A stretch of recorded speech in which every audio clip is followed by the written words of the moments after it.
Vidit Gujrathi.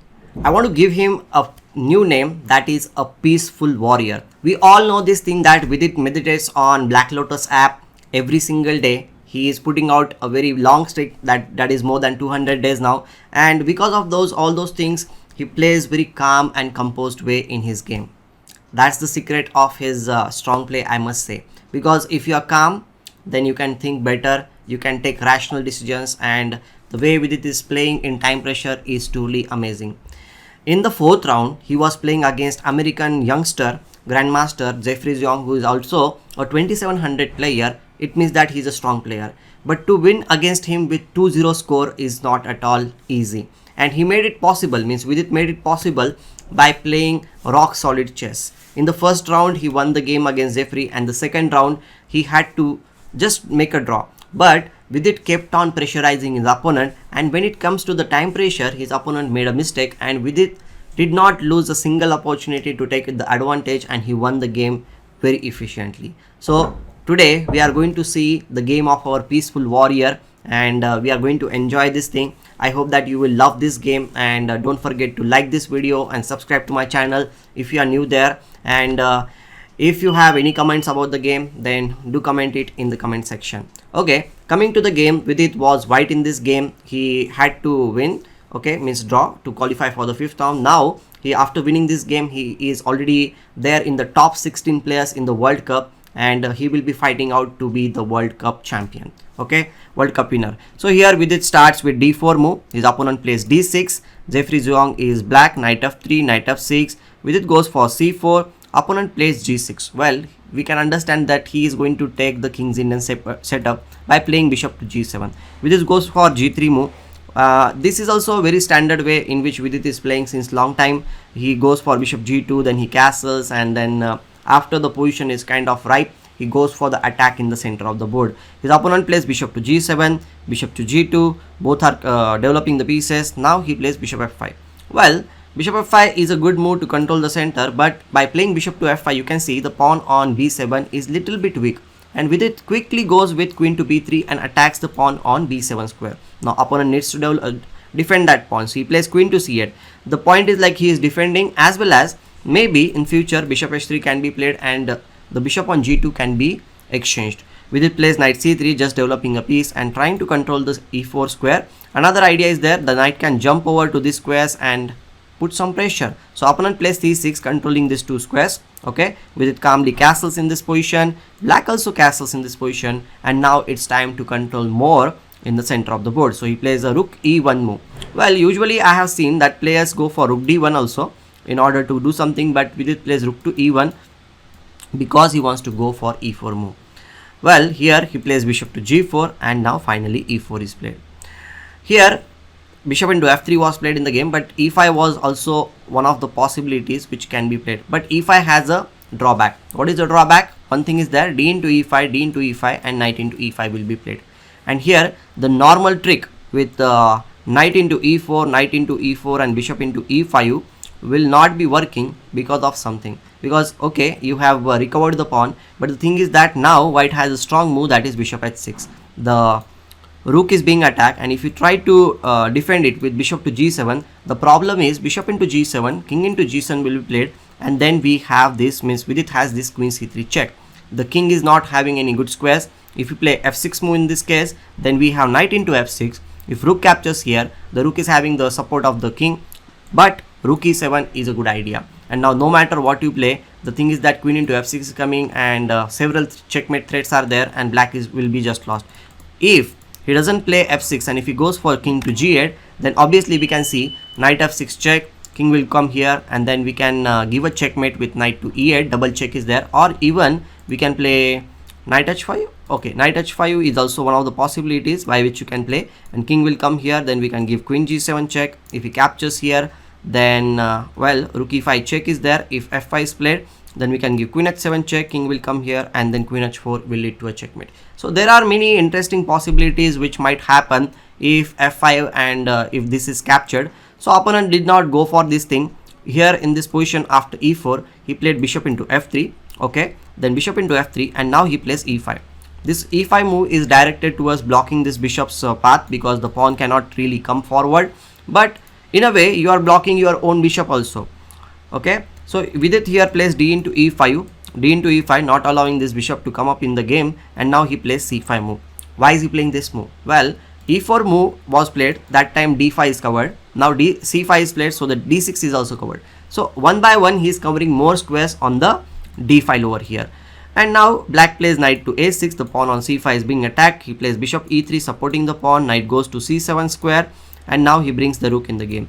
Very smoothly Vidit has gathered his pieces in the game. He has developed all his pieces. This is how you should play in the game. And black is yet to develop these pieces, I will say. They are not really quite well developed. Knight e6, the idea is to play knight d4 at some point. So he plays queen to c4 in order to defend the d4 square. Now he plays h5. Okay, black is trying to do something on this side of the board, but he doesn't have that many pieces, so we don't need to worry about that thing. Vidit plays knight e2, further controlling this square, okay, so that the queen will be free to move around. Here opponent plays rook to d8. Now he plays bishop g2, because maybe we might be needing this bishop on this diagonal, so he plays bishop to g2. Okay, here opponent plays knight to g4, the bishop is being attacked, bishop goes back. We don't need to give up the bishop. Rook into d1 was played, rook into d1, and now queen f8. Well, the idea of queen f8 can be to play bishop h6 also at some point, and rook is also coming in the game. So both the ideas are there from the black side. Here he plays f3, asking this knight to go away. Knight goes to f6 square. Okay, now he expands on the queen side. b4 move. Black immediately replies with a5. Now he defends the pawn here with a3 move. A into b4, a into b4. So okay, black has got this a file, but the tension is over here, and anytime Vidit can go for c5 move also in future. The point of playing b4 is to support the pawn on c5, that we should not forget. Knight e8. He is trying desperately to do something in this position. Maybe f5 will be played in the future. So before black goes for f5, Vidit goes for f4. He's saying like, I will not give you any opportunity to expand in the set on this side of the board. If black plays f5 in this position, obviously queen into e6 is captured. So obviously f5 was not the perfect move, but he was preparing for that thing. Maybe the knight will come here, knight will be coming on b5, or after the securing this thing, he can go for f5 and he will try to do something in this position. But after f4 he plays queen e7 supporting the knight on e6 square. Okay, then bishop to h3, further developing this bishop was not doing anything on this diagonal. Now black plays knight 8 to c7, and now finally plays f5. Well, by playing f5 he is attacking the knight. Another thing is that the let's suppose the knight moves anywhere. Okay, this, for example, this move is played, we can just capture over here. If you capture here, then this pawn will be lost because there is a pin on this diagonal. Okay, so this thing we should not forget, that there is a pin. Opponent captures here in this position, and then bishop into f5. By playing like this smooth moves, Vidit has got a very nice position. He has two bishops which are pointing towards opponent's king side. All he needs to do is like bring the queen in the game. If he brings the queen in the game, then black's position will be in big trouble. Okay, opponent plays knight to b5, controlling the d4 square more, and now he plays bishop b2. Of course, to control the d4 square more, he plays bishop to f6. Okay, well, I really don't understand why did he play this move. Here Vidit plays queen to b3, so that the queen f3 followed by queen into h5 is the threat.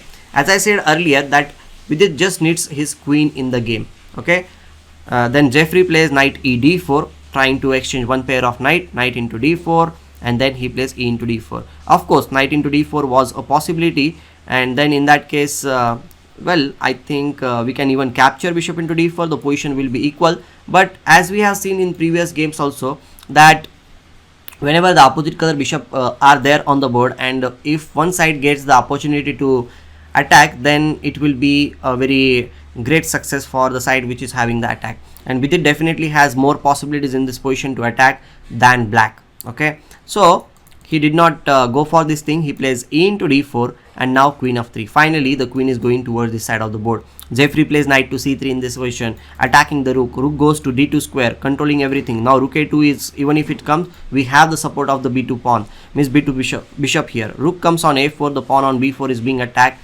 Okay, the pawn will be lost, but with this saying that I am going to go for your king. He plays queen into h5, rook into b4, and now what to do? Well, he plays a simple move, that is king to g2. Why is he playing this king g2 move? Is like, there were certain ideas with knight e2 check, and whenever you are going to move your knight, then rook b1 might also come on the board. So that's why he is playing king g to move, so that there will not be any check in this position. Okay, so knight a4, the bishop is being attacked. Bishop c1 was played because bishop needs to be defended, and now he plays king to f8. After king f8, the rook needs to move because bishop c1 is played in order to play bishop h6 at some point, but the rook is there in between, so he plays rook to a2.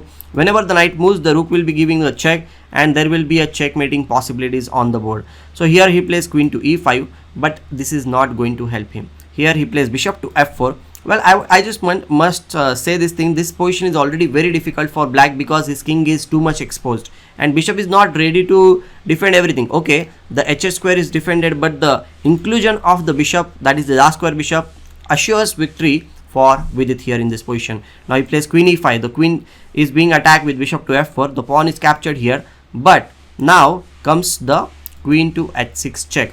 One thing I would like to tell you, one thing, that let's suppose he plays rook to b1 attacking the bishop. Then also there is a very nice idea is there that we can give this check. Okay, if king e8 is played in this position, then of course rook into a2, a4 is going to be captured here, and that is not a good idea. So we don't need to worry about that thing.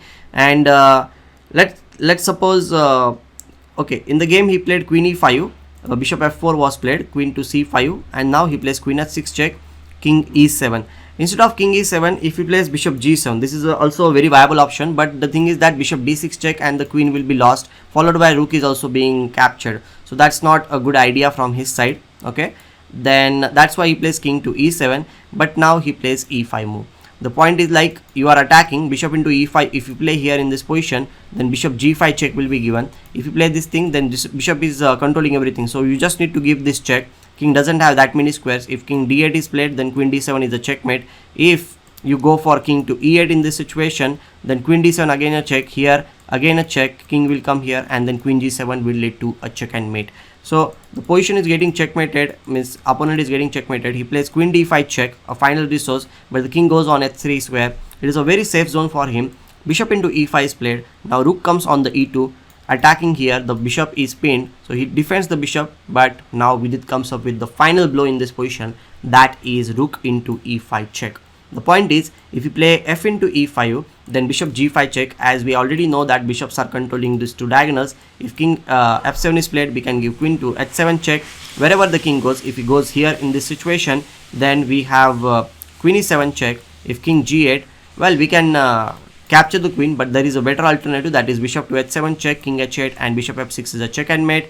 And if, let's suppose, after this, if you capture, and after this check, if you play king e8, then we can give this check, king comes here, and again the same variation happens. In this case, we can play queen d7 and that mate is there, which I showed you, or simply queen e7 is also a check and mate in this position. So that's why his opponent designed after rook into e5, a brilliant finishing idea. So amazing, right? I really enjoyed the way Vidit played. I hope that you also enjoyed this video. Do like this video and subscribe to my channel if you are new here. We will be meeting very soon with some new content. Till that moment, take care, goodbye, and love you all.